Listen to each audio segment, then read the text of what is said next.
If you're a Flintstones lawyer, open one of your best forms. At the top, write a short description of what it is, when you use it, and why it's your preferred version. If there are blanks that require judgment, make a note explaining what belongs there. You're giving context, not just a document.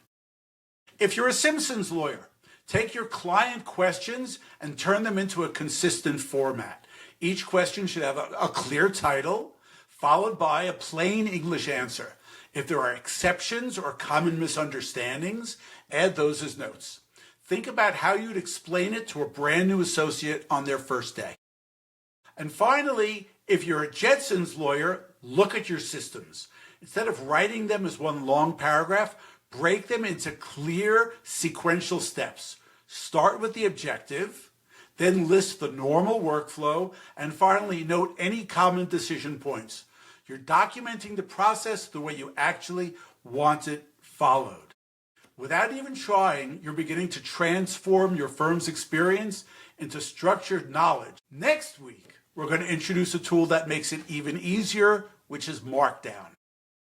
Jerry, what do you think? Do you think that these are good approaches for building? That was fantastic. I couldn't have laid it out better. And I think that that's like a great way for lawyers, especially ones who are resistant or new to AI, to think about it. Start with the Flintstones step, then get to the Simpsons step, and then, get to the Jetsons.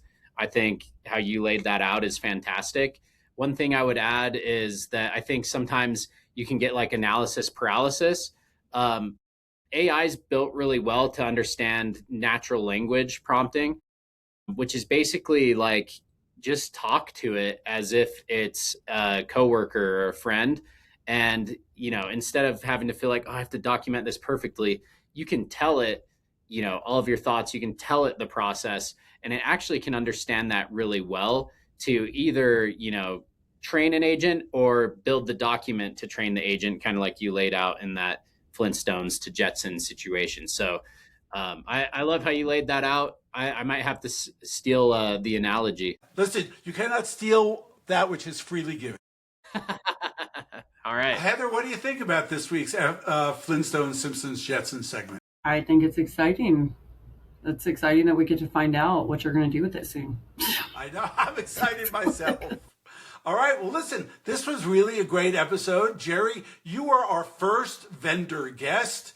And I think we'll be able to do more of these because I'm hoping we added value for our listeners and that they consider David AI for their AI law firm solutions. Well, thank you for having me on. This was awesome. This was actually my first law firm podcast. So we're both in our first time here. So I loved it. And yeah, I would love to chat with anybody.